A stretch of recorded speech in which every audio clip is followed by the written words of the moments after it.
नमस्कार दोस्तों, मैं हूं नैन्सी जायसवाल एनजे बैकपैकर्स पे और इस वक्त हूं आबू धाबी के इंटरनेशनल एयरपोर्ट पे। तारीख है आज 16 अक्टूबर और आज से स्टार्ट हो रही है एक नई travel series India to Serbia. तो इंडिया से सर्बिया का ट्रैवल इस वक्त काफ़ी बढ़ा हुआ है। कारण वही कि 30 दिन के लिए वीज़ा फ्री ट्रैवल कर सकते हैं आप इंडियन पासपोर्ट पे सर्बिया में।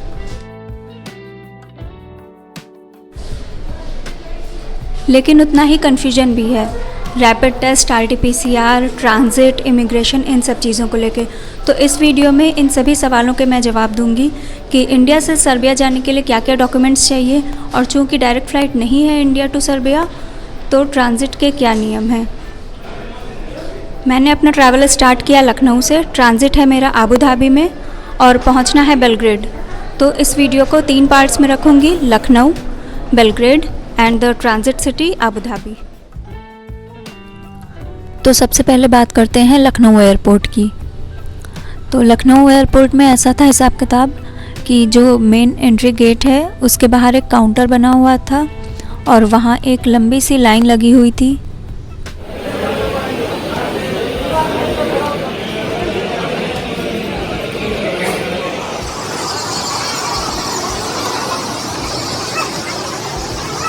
सबसे पहले यहाँ पर सारे डॉक्यूमेंट्स चेक हो रहे थे। यहाँ से जब ओके किया जाएगा तभी आपको एंट्री मिलेगी, अदरवाइज़ नहीं। तो रैपिड टेस्ट या RT-PCR जो भी रिक्वायरमेंट है उसके लिए भी इधर उधर दौड़ने की ज़रूरत नहीं है। थोड़ा पहले एयरपोर्ट पहुँच जाएं तो वहीं पे ही रैपिड या RT-PCR जो भी ज़रूरत है वो हो जाएगा। तो मैंने पहले अपने सारे डॉक्यूमेंट्स दिखाए उन्हें। RT-PCR रिपोर्ट मेरी तब तक आई नहीं थी तो उसके लिए वेट करने के लिए कहा गया। बाकी सब बोला कि ओके है, और ट्रांजिट करना था मुझे, इसलिए उन्होंने कहा कि रैपिड टेस्ट नहीं करवाना है। ये चीज़ मुझे काफ़ी अलग मिली, जो मैंने पता की थी इन्फॉर्मेशन कि हर जगह यही पता चल रहा था कि रैपिड मैंडेटरी है, बट उन्होंने कहा कि ट्रांजिट के लिए रैपिड की ज़रूरत नहीं है। फिर जब RT-PCR की रिपोर्ट आ गई तो वहीं एयरपोर्ट के बाहर एक शॉप थी, वहाँ से प्रिंट आउट निकाल लिया, वो उनको दे दिया, उन्होंने ओके कर दिया और एंट्री मिल गई। अब एंट्री मिलने के बाद बारी थी बोर्डिंग पास की। तो जब मैं बोर्डिंग पास लेने गई वहाँ पर काफ़ी सारे क्वेश्चंस किए उन्होंने। सबसे पहले क्वेश्चन तो उनका डॉक्यूमेंट्स देखकर यही था कि रैपिड टेस्ट करवाया।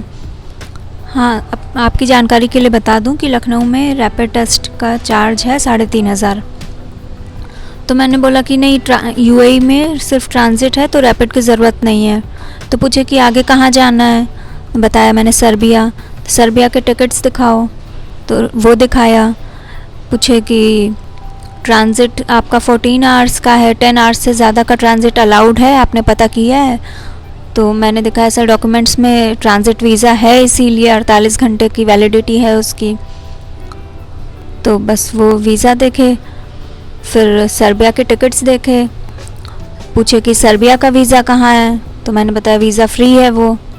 फिर कुछ कुछ तो देखते रहे, उसके बाद ओके करके बोर्डिंग पास दे दिया उन्होंने। फिर इमिग्रेशन की बारी आती है। वहाँ पर एक अंकल जी बैठे हुए थे, उन्हें पहले पता नहीं था कि मैं अकेले जा रही हूँ। उन्होंने देखा, सब कुछ स्टैम्प करके दे दिया। उसके बाद पूछा कि वहाँ कोई रहता है सर्बिया में। मैंने कहा नहीं, घूमने जा रही हूँ। तो बोले कि अकेले जा रही हो? बताया हाँ अकेले जा रही हूँ। तो बोले अब मैंने स्टैम्प लगा के दे दिया है, वरना मैं ना देता, अकेले नहीं जाना चाहिए। मैंने भी बोल दिया कि हाँ अब इस बार मम्मी का नहीं हो पाया है जाने का, नेक्स्ट टाइम उनके साथ ही जाऊँगी।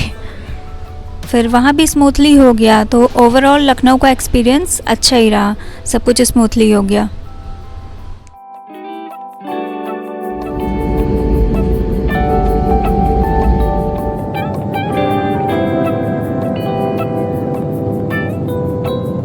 और इस तरह मैंने अपना लखनऊ का पहला पड़ाव सक्सेसफुली पार कर लिया, बोर्ड कर लिया एयर इंडिया में, और अपनी मनपसंद विंडो सीट भी मिल गई। लेकिन विंडो सीट होने की वजह से कुछ इश्यूज़ भी रहते हैं कि बगल में और 2 लोग बैठे हैं, तो अगर निकलना है तो दिक्कत हो रही थी।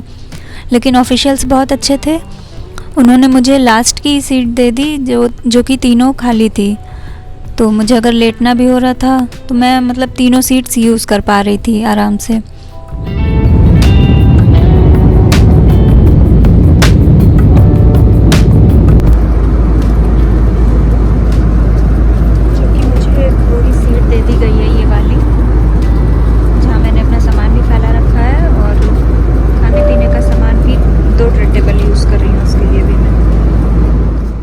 काफ़ी हेल्पफुल और काफ़ी कोऑपरेटिव थे वो लोग।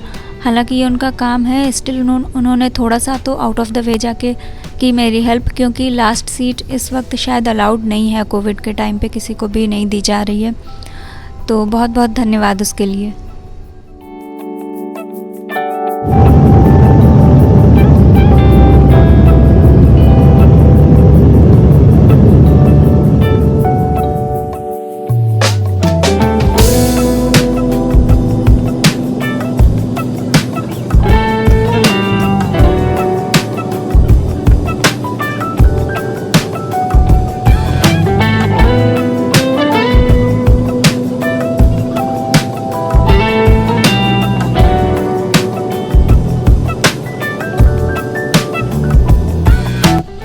फिर मैं आई अबू धाबी में भी बहुत ही स्मूथ इमिग्रेशन रहा।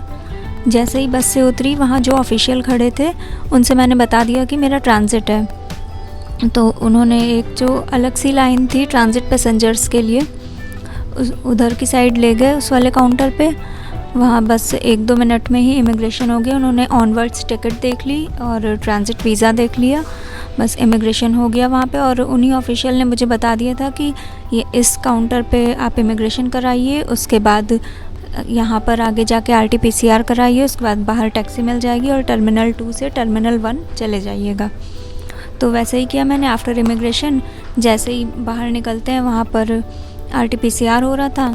RT-PCR में आपको एक लोकल नंबर देना था, तो दुबई के ही एक फ्रेंड का नंबर दे दिया था मैंने, तो रिपोर्ट्स उसी में आ गई।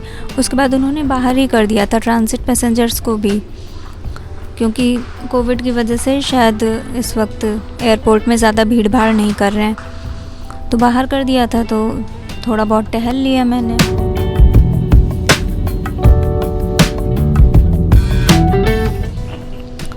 फिर जब मैं यहाँ निकली एयरपोर्ट से बाहर, तो और भी 1-2 लोग थे, लखनऊ से ही थे, जिस फ़्लाइट से मैं आई थी उसी से आए थे, उनका भी कहीं का ट्रांजिट था।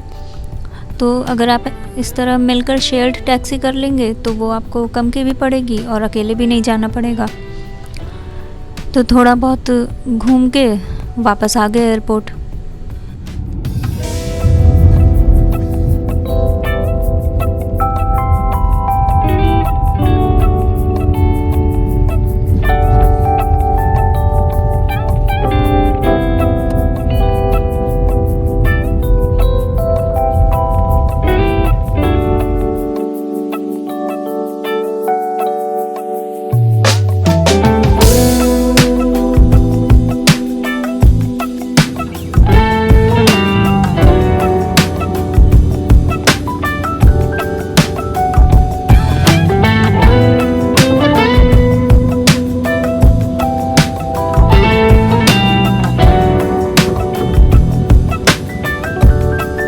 और फिर अब वापस आ चुकी हूँ। और यहाँ पर कुछ भी इमिग्रेशन में ऐसा कुछ खास पूछा नहीं गया जो मैं बताऊँ एक्स्ट्रा, क्योंकि बहुत ही स्मूथ था, कुछ भी नहीं पूछा उन्होंने। बस वही देखा, visa insurance, visa with insurance ही होता ही है यहाँ का, और बस onwards ticket for Belgrade, that's it.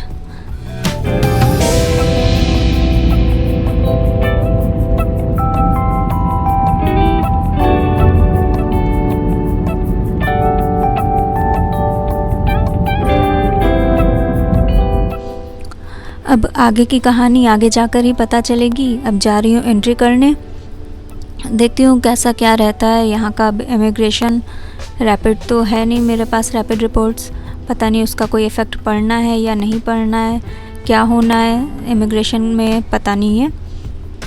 तो अब दोबारा से होगा अबू धाबी में इमिग्रेशन, और बेलग्रेड में क्या रहता है सीन, विज़ एयर का कैसा रहता है एक्सपीरियंस, तो सब कुछ रहेगा नेक्स्ट वीडियो में। तो अगर आपने सब्सक्राइब नहीं किया है अभी तक तो प्लीज़ कर लीजिएगा। आगे की सारी इन्फॉर्मेशन नेक्स्ट वीडियो में। Thank you.